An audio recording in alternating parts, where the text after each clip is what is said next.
16장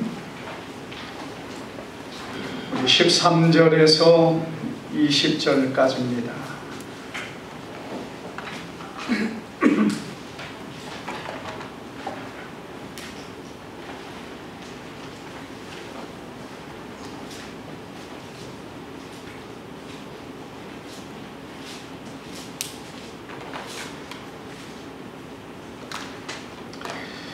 우리 한 절씩 교독합니다. 예수께서 빌립보 가이사랴 지방에 이르러 제자들에게 물어 이르시되 사람들이 인자를 누구라 하느냐?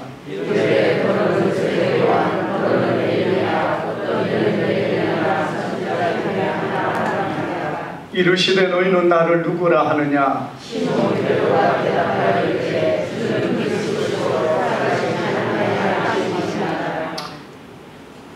예수께서 대답하여 이르시되 바요나 시몬아 내가 복이 있도다. 이를 내게 알게 하니는 혈육이 아니요 하늘에 계신 내 아버지시니라.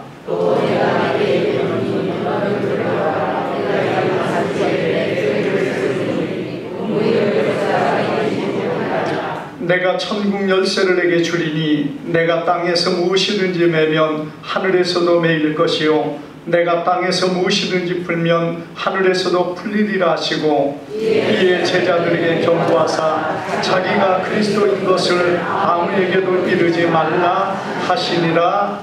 아멘. 오늘 우리 말씀을 통해서 주님께서 세운 교회라는 제목으로 우리 말씀을 상고할 때에 주님의 큰 은혜가 오늘 우리 안에 함께 하기를 주님의 이름으로 축복합니다. 우리나라는 참 복을 많이 받은 나라입니다. 왜냐하면 우리나라가 세계의 그 어느 곳보다 하나님의 교회가 많기 때문에 그렇습니다. 우리가 이렇게 세계에서 정말 그 십자가가 높이 솟아서 마을마다 도시마다 넘치는 데가 사실은 많지 않습니다. 그러나 여러분 우리 한국이 그래도 지금까지 이렇게 교회가 많고 또 그리고 교회에 일꾼들이 세워지는 많은 일들을 이렇게 보면은 정말 하나님께서 이 땅에 복을 주셨구나 하는 그런 것을 많이 보게 됩니다. 여러분 세상이 잘 사는 것도 중요하고 세상이 평안한 것도 중요하지만은 우리가 잘 살 수 있는 모든 것, 우리의 모든 환경과 모든 것들이 평안할 수 있는 것은 오직 하나님께서 함께 하시고 교회를 통한 하나님의 은혜가 부어질 때 여러분이 모든 역사들이 이루어진다는 것을 오늘 우리는 기억해야 될 줄 믿습니다. 우리가 주님을 알지 못하는 이 나라가 되었을 때 얼마나 힘들고 어려운 가운데 있었던 이 민족이었습니까? 그러나 복음이 들어오고 이 나라가 정말 발전되고 하나님이 이 민족을 잘 사는 민족으로 세워주셨고 오늘 여러분 이 나라가 세계에서 제일 잘 사는 건 아니지만은 그래도 잘 사는 선진국에 들어가면서 뿐만 아니라 여러분 이 기독교 안에서 보면은 지금은 세계에서의 어떤 유일한 소망과 같은 나라가 되어 있는 것이 우리 대한민국이라는 것을 볼 때 정말 하나님의 교회만이 우리의 소망이 된다는 사실을 여러분 기억하기를 바랍니다. 여러분 이렇게 교회가 많지만은 모든 교회들이 다 다른 교회만이 있는 것이 아닌 것을 봅니다. 하나님의 교회라고 표현을 많이 쓰는데 이 하나님의 교회라는 말을 쓰는데도 두려운 마음과 염려스러운 마음이 없지 않아 있어요. 여러분 교회가 누구의 교회입니까? 하나님의 교회입니다. 그래서 우리가 성경에 하나님의 교회라는 이름이 많이 나오는데 이 귀하고 보배로운 이름을 악한 이단에서 끌어다가 교회들을 그렇게 만드니까 정말 이 시대에 바른 교회가 어떤 교회인가를 바로 알지 못하면 큰 이단과 거짓된 것에 끌려가는 그런 사람이 되는 것은 우리가 많이 보게 됩니다. 얼마 전에 나온 그 PD수첩에서 엘리야 박명호 그 복음선교회라고, 엘리야 복음선교회라는 그 집단이 있습니다. 여러분 거기에 끌려가서 그것에 추종하고 믿기 시작하면서 사람들이 지금은 전국적으로 한 10개 지역의 자기들의 마을을 만들고요, 거기에서 유기농 어떤 농사를 짓는다고 하면서 그 사람들을 거기에 모아놓고 거기에서 이제 하나님의 뜻을 따라 살고, 그리고 하나님 앞에 뭔가 이렇게 그들이 주님이 오실 날을 기다리며 살겠다고 하는데요, 정말 지옥과 같은 삶을 그들은 삽니다. 아침에서 저녁까지 수고하고 애쓰지만 거두는 것은 다 공동으로 산다고 하면서 나눠갖고, 그것도 일한 만큼 대가를 자기가 받는 것이 아니라 다 박명호와 그리고 그에 속한 이들이 그걸 차지하고, 그리고 짐승과 같은 삶을 사는데요, 여러분 그들이 성적으로 그 박명호에 의해서 다 놀이개가 되고, 그리고 그 자녀들이 그것에 그 박명호에게 다 바치는 그런 모습을 하는데요, 정말 말할 수 없는, 이게 예수의 이름으로 일어날 수 있는가 할 수밖에 없는 정말 부끄러운 일들이 그 안에 일어나는데, 버젓이 예수님 앞에, 하나님 앞에 바치는 것이고 영광된 일이라고 하면서 이런 만행을 저지르고 있는 것입니다. 그런데 하나님의 교회나 또는 여호와 중이나 또는 여러분 이 모든 이단들 보세요. 이런 비극적인 모습, 이 짐승과 같은 모습을 살면서도 깨닫지 못하고 어리석고 미련해서 그것에 끌려가는 사람들을 우리가 많이 보게 된다는 것입니다.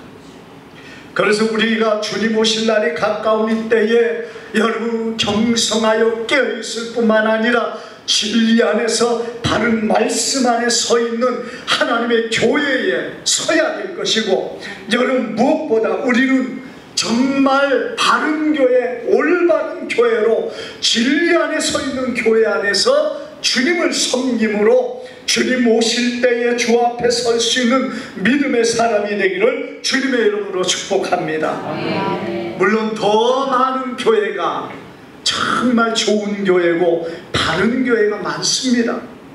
그러나 여러분 또 한편으로 그러지 못한 교회들도 많이 있고, 마지막 때가 되어 가까운 이때에 더 진리가 훼손되고 거짓되고 미혹된 마음과 세상과 짝하는 그런 일들이 세상 안에 넘쳐나는 그런 시대라는 것입니다. 여러분 이럴 때 교회가 무엇인가, 교회가 어떤 것인가를 오늘 우리가 이 본문 안에서 바로 깨닫고 주님 안에 온전한 모습으로 이 교회가 여러분들이 함께 세워가는, 그리고 세워져가는 교회가 되기를 축복합니다. 여러분 오늘 이 본문 속에 보면 예수님께서 빌립보 가이사라는 지역을 가시다가 제자들에게 묻습니다. 사람들이 인자를 누구라 하느냐 이렇게 물으니까 제자들이 말하기를 더러는 세례 요한, 더러는 엘리야, 어떤 이는 예레미야나 선지자 중에 하나라 하더이다, 이렇게 대답을 합니다. 그런데 예수님은 그 대답에 만족하지 못합니다. 그러면서 예수님 뭐라 하십니까? 너희는 나를 누구라 하느냐. 그럴 때 여러분 베드로가 이렇게 말합니다. 주는 그리스도시요 살아계신 하나님의 아들이십니다. 여러분이 이 대답을 들으신 예수님 만족하셨습니다. 그리고 예수님이 뭐라고 하십니까? 바요나 시몬아 내가 복이 있도다.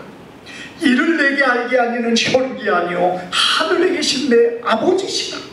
그러면서 내가 내게 이르노니 너는 베드로라. 내가 이 반석 위에 내 교회를 세우리니 음부의 권세가 이기지 못하리라. 이렇게 말씀하고 있습니다. 여러분, 예수님은 베드로의 그 고백, 시몬의 고백을 기뻐하셨습니다. 자, 여기에 보면은요, 예수님께서 이 시몬의 이름을 부를 때 바요나 시몬아 이렇게 말합니다. 바요나라는 것은요, 이 요나의 아들 시몬아 이런 말입니다. 우리가 성경에 예수님께서 제자들 혹은 다른 사람을 부를 때에 그의 이름만 부르는 게 아니라 그의 아버지의 이름도 부릅니다.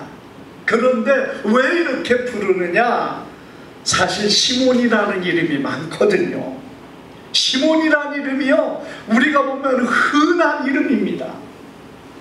그래서 여러분, 이 앞에다가 바라는 표현을 붙이면서 그의 아버지를 부르고 그의 이름을 부르는 예들이 굉장히 많아요. 그런 이유 중에 하나는 그 아버지, 너의 아버지의 아들이라는, 그러니까 시몬이라는 사람 많지만 요나의 아들의 시몬은 많지 않습니다. 그 사람 하나거든요.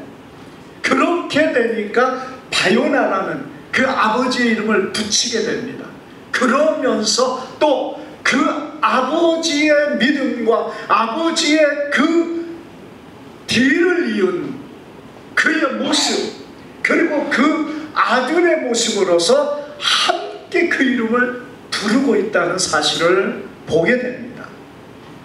여러분, 우리가 이 본문 속에 베드로를 향하여서 시몬이라고 하면서 또 뭐라고 이름을 줍니까? 베드로라, 너는 베드로라 이렇게 부릅니다. 그런데 이 베드로란 이름을 부른 이유가 어디에 있습니까? 베드로란 이름은 베드로, 시몬이 고백한 그것을 예수님께서 기억하시고 너는 베드로다. 그 고백이 주어졌을 때에, 그 신앙 고백이 주어졌을 때에 그의 이름을 베드로라고 부르고 있는 거예요. 우리가 이후에 베드로의 이름은 그렇게 불리웁니다. 그런데 중요한 것은요, 왜 베드로가 되었느냐? 그 베드로가 된 것은 그가 예수님을 향하여 바른 신앙의 고백을 드렸기 때문에 예수님께서 그를 베드로라 하셨다는 얘기예요. 그러므로 개인적인 그 베드로, 시몬이라는 사람을 말하는 게 아니라 이 본문에서는요, 그의 신앙 고백을 의미하고 있다는 것입니다. 여러분, 주님께서는 교회를 세우시는데 뭐라고 말씀하셨습니까? 내가 이 반석 위에 내 교회를 세우리니 이렇게 말씀하고 있어요. 이 반석이 뭐죠? 반석이 베드로가 반석입니다. 반석은요, 그 이름 자체가 베드로예요. 베드로라는 이름 자체가 반석입니다. 그래서 예수님은 이 시몬에게 반석이라는 이름을 주셨다는 거예요. 시몬에게 반석이라는 이름을 주셨는데 그 반석이라는 이름을 준 이유가 어디에 있느냐? 그의 신앙의 고백, 주는 그리스도시요 살아계신 하나님의 아들이라는 이 정확한 신앙의 고백을 드렸기 때문에 그 고백이 반석이라는 얘기입니다. 그러면서 예수님께서는 내가 이 반석에, 베드로 위에, 내가 이 반석에 내 교회를 세우겠다. 그래서 교회는요, 예수님께서 믿음의 반석 위에 세운 예수님의 교회입니다. 이것을 우리가 잊어버려서는 안 된다는 것이에요. 교회에 대한 많은 이야기들이 있습니다. 교회에 대한 많은 사람들이 생각하는 부분이 있을 거예요. 아, 저 교회는 누구 교회야? 저 교회는 어떤 사람들의 모임의 교회야? 여러분, 교회라는 그 용어 자체는 모임이라는 뜻의 에클레시아라는 단어입니다. 그런데 이 말 자체가 모임이다, 회집이다, 집회다, 이런 표현이에요.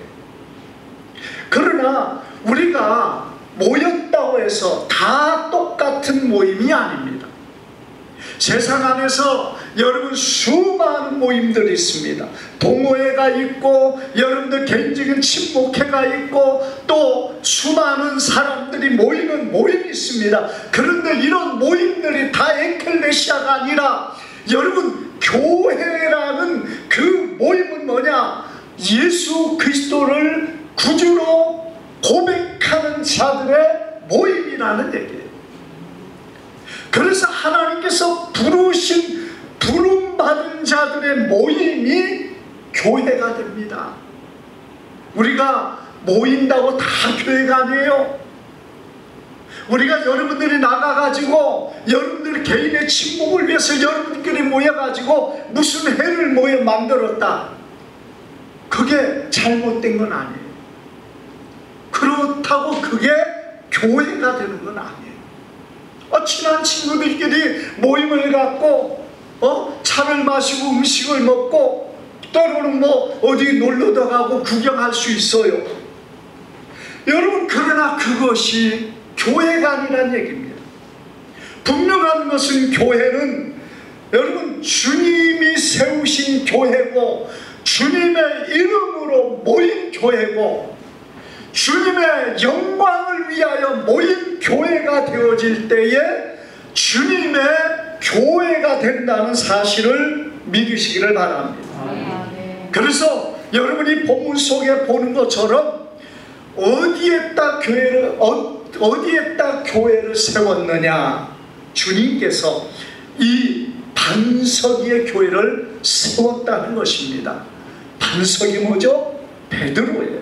근데 그 시몬이라는 이 사람 위에 세운 게 아니라 이 시몬이 고백한 믿음의 고백 안에서 그 위에 세워진 것이 교회란 얘기예요. 그래서 우리가 여러분 교회로 모입니다만, 우리가 여기에서 예수 그리스도가 나의 그리스도고 나의 주인이시고 나의 왕이시라는 것이 고백이 되지 않고 믿어지지 않는다면 나는 이 교회 안에 하나님의 백성이 될 수가 없다는 사실입니다. 그러나 내가 이 교회 안에서 예수 그리스도가 나의 주인이시고 나의 왕이시고 나의 주권자시라는 것을 믿는 그 믿음으로, 이 고백으로 주님 앞에 온다면은 여러분이 교회는 주님이 기뻐하는, 주님이 세우신 교회가 되는 줄 믿습니다. 저는 그래서요, 예배를 시작하면서 신앙 고백을 우선적으로 가장 먼저 순서를 넣습니다. 왜냐? 우리가 주님 앞에 모였다는 것은 이 신앙의 고백을 통해서 주님을 모인 우리가 주님을 향한 나의 고백이 이렇습니다 하면서 함께 할 때, 여러분 그 모임이 진정한 주님을 향한 고백이요, 주님이 기뻐하는 예배요, 주님 앞에 합당한 교회의 모습이 될 수 있기 때문이라는 것이에요. 그래서 여러분, 우리가 우리의 믿음의 신앙의 고백, 그게 그 어떤 것보다 중요하고, 그 고백을 통하여서 주님 앞에 내가 주님을 이렇게 믿습니다, 그러므로 교회 안에서 내가 하나가 되고 우리의 예배가, 우리의 찬양이, 우리의 기도가 하나님 앞에 영광이 된다는 사실을 여러분 믿으시기를 바랍니다. 오늘 우리는 주님이 이 교회를 주님이 세우신 교회인데 어떻게 세웠습니까? 우리가 성경에 보니까 사도행전 20장 28절을 보니까 너희는 자기를 위하여 또는 온 양떼를 위하여 삼가라. 성령이 저들 가운데 너희로 감독자를 삼아 하나님이 자기 피로 사신 교회를 치게 하셨느니라. 이렇게 말씀하고 있습니다. 여러분, 사도 바울은 사도행전에서 예수님을 일컬어서 뭐라 말하고 있습니까? 하나님이라고 표현하고 있어요. 하나님이 자기 피로 사신 교회다. 우리가 예수님을 성자 하나님이라고 하시잖아요. 그러니까 여러분, 그런 의미 속에서 바로 이 하나님이 자기 피로 사신 교회라는 표현은 예수님의 삼위일체 성자 하나님이심을 강력하게 우리에게 증거하고 있다는 것입니다. 그뿐만 아니라 여러분, 예수님의 피로 우리를 사셨다는 거예요. 우리가 구원 얻은 것은 어디에 있습니까? 여러분들의 의로 말미암아 구원받았습니까? 우리 예수님께서 십자가의 죽으심으로 우리의 모든 죄와 허물을 감당하심으로 오늘 우리의 모든 죄가 그 안에 사해졌고 용서받았고 깨끗해진 것을 믿으시기를 바랍니다. 그러므로 우리가 주님 안에 주님의 피로 구원받았고 주님의 피로 우리가 사심을 받아서 주님 앞에 교회가 되어졌고 주님의 백성이 되어졌고 하나님의 나라요 예수님의 몸이 되어진 것을 믿으시기를 바랍니다.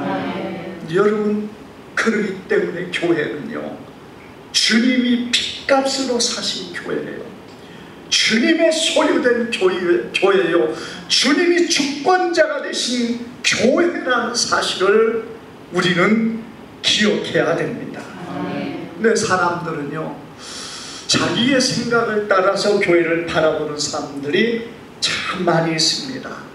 그래서 우리가 주님 앞에서 정말 바른 교회의 모습으로 서야 되는데 이 땅에 있는 지상교회는 사실 어떤 면에 완전하지가 못한 부분들이 많이 있습니다. 그래서 때로 세상 사람들이 볼 때에 여러분, 교회가 비난을 받고 조롱을 받고 이러한 일들도 사실은 많이 있는 것이 사실이라는 것이에요. 어떤 그 기독교 서적에서 베스트셀러가 한때 되어졌던 책이 있습니다. 교회 가기 싫은 77가지 이유라는 내용인데요, 여기에 보니까 77가지나 된다는 거예요. 근데 어떤 면에 보면은 그보다 더 될 수도 있습니다. 근데 그 중에서 몇 가지만 이렇게 보면은요, 교회가 저처럼 뭐 인상이 시끄럽고 유난스럽다 이렇게 보는 사람들이 있다는 거예요. 교회 가면은 어디에서 왔나, 이름이 뭐냐, 뭐 식구는 무엇이나, 직장이 뭐냐, 이런 걸 막 꼬치꼬치 깨물어서 사실은 과거에는 그게 아무렇지도 않았는데 요즘은 참 이 개인 신상에 어떤 것을 물으면은 굉장히 싫어하는 시대입니다. 그래서 허락을 받아서 여러분 해야 돼요. 사람들이 볼 때는 이러한 부분들이 사실 개인적인 어떤 신상에 대한 이런 부분이기 때문에 말하는 것도 싫은 것도 사실이에요. 또 두 번째로 보니까 교회 생활한다는 사람들이 자기 집안의 일들을 제쳐두고 교회만 열심히 하더라. 사실 여러분, 이것도 필요한 부분이에요. 지금 누가 그렇게 하는 사람이 얼마나 있겠습니까? 지금은요, 거의 그런 것까지도 못 가고 있어요.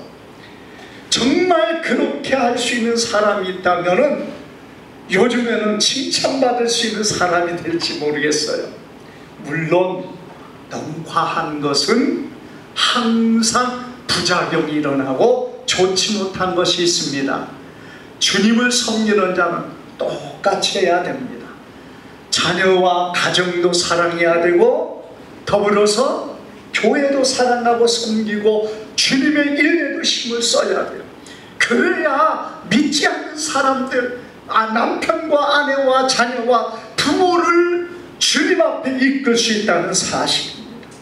그런데 세상의 사람들이 볼 때 여러분 너무 과도하다 생각해서 그런 말들을 하는 내용 중에 하나입니다.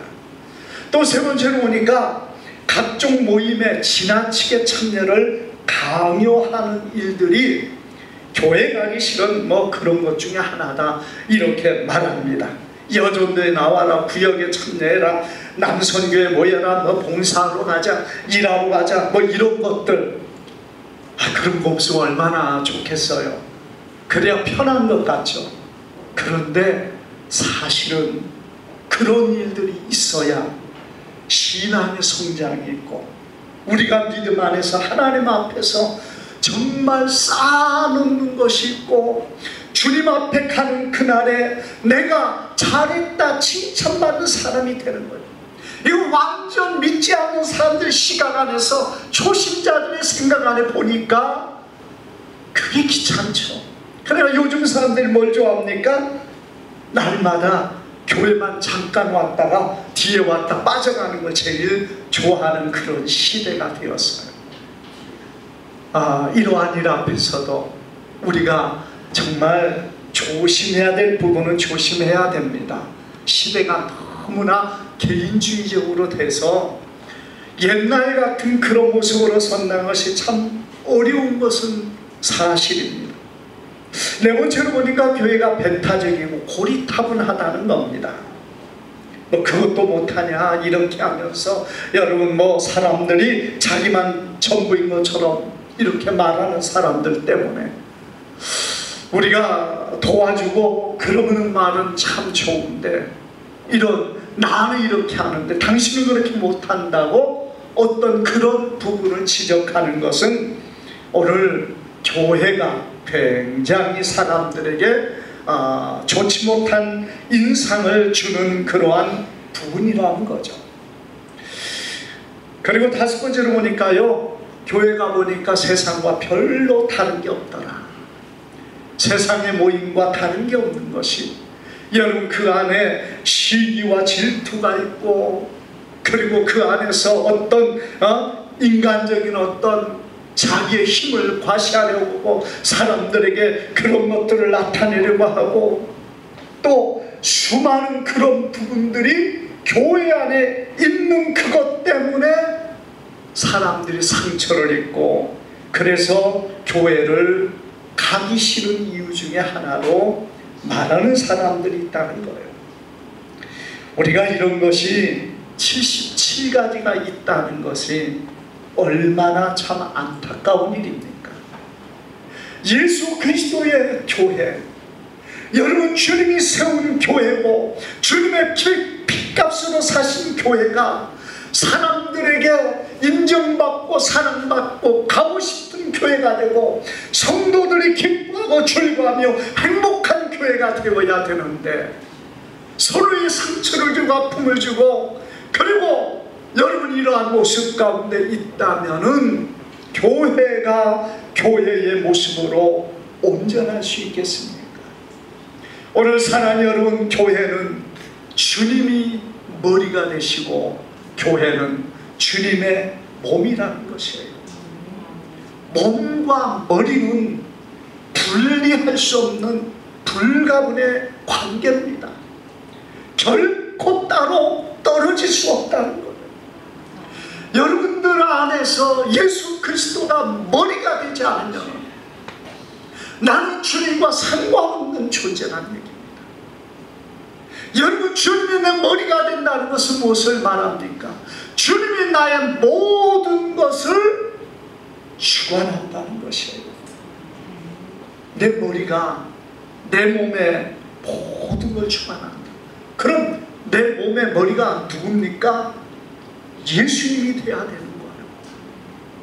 예수님이 나를 주관해야 됩니다. 예수님이 내 몸을 주관해야 됩니다. 내 삶에서, 내 행동에서, 나의 모든 것에서 예수님이 주관해야 된다는 것이에요.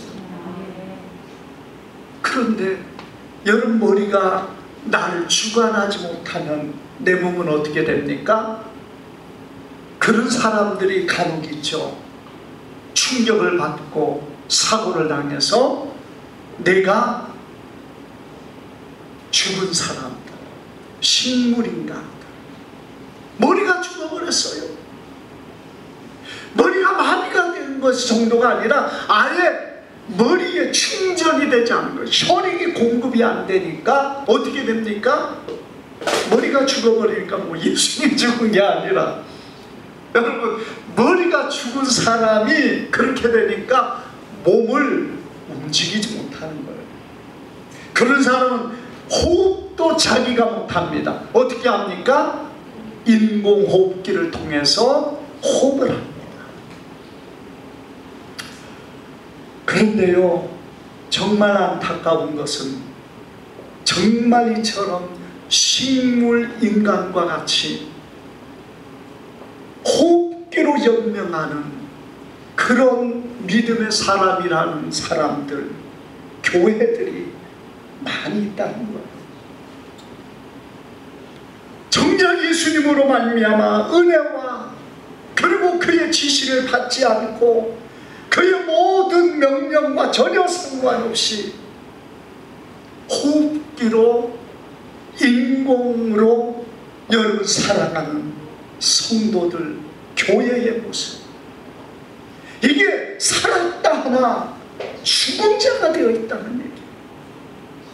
오늘 예수님이 우리의 머리가 되시면 주님이 우리의 주관자가 되시고 주님이 우리의 왕이 되시고 주님이 우리의 주권자가 되어야 됩니다.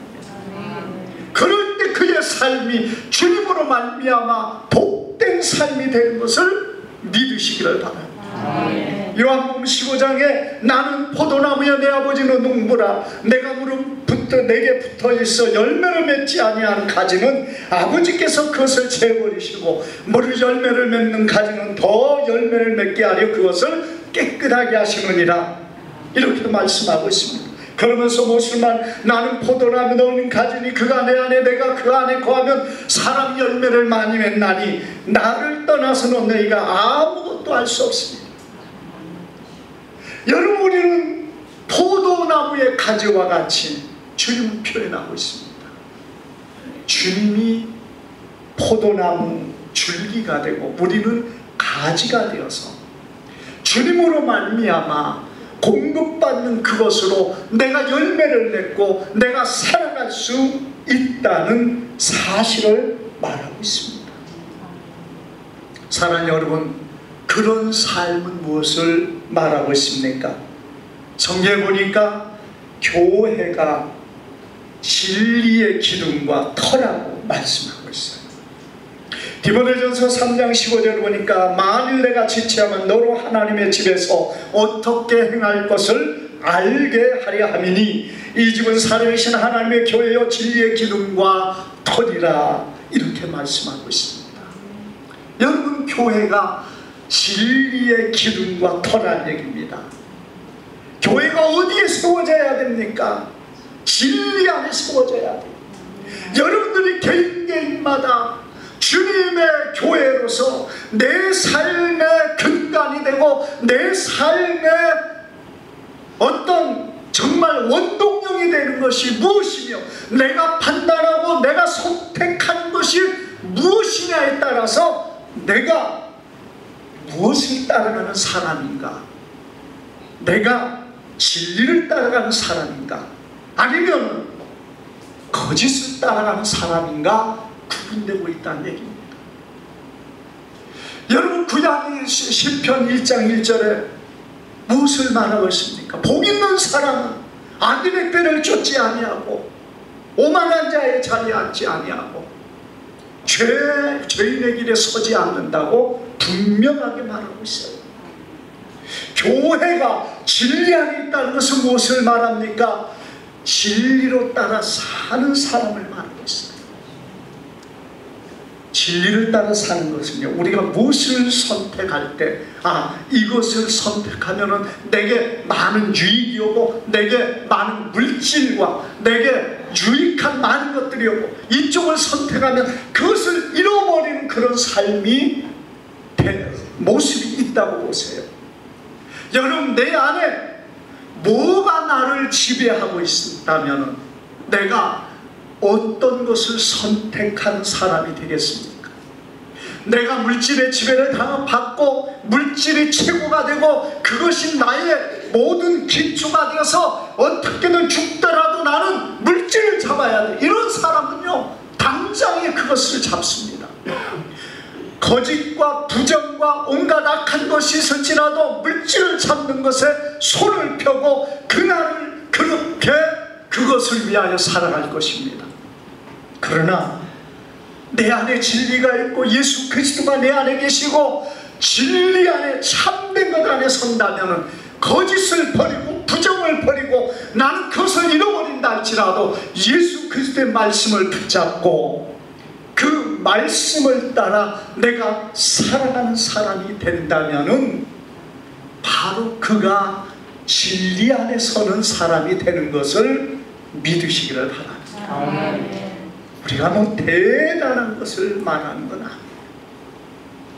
여러분, 교회는 진리의 기둥과 터 위에 세워지고 진리가 교회의 터라는 얘기예요. 성도의 기초가 터가 되고 기둥, 가장 중요한 기둥이 진리가 되어야 된다는 얘기입니다. 하나님의 말씀이 되어야 된다는 얘기입니다. 여러분, 그럴 때 그의 삶이 복되고 그의 모든 것들이 주님의 은혜 아래서 힘을 얻는 것을 오늘 성경은 분명하게 말씀하고 있습니다. 그리고 교회는 음부의 권세를 이기는 교회. 여러분, 비록 힘들고 어려울지라 반드시 주님은 주의 백성들에게 음부의 권세를 이기게 하십니다. 그리고 마지막으로 교회는 천국의 열쇠를 가졌습니다. 내가 이 천국 열쇠를 내게 주리니, 여러분, 베드로가 천국 열쇠를 가진 게 아니에요. 성경의 천국의 문은요 12문입니다.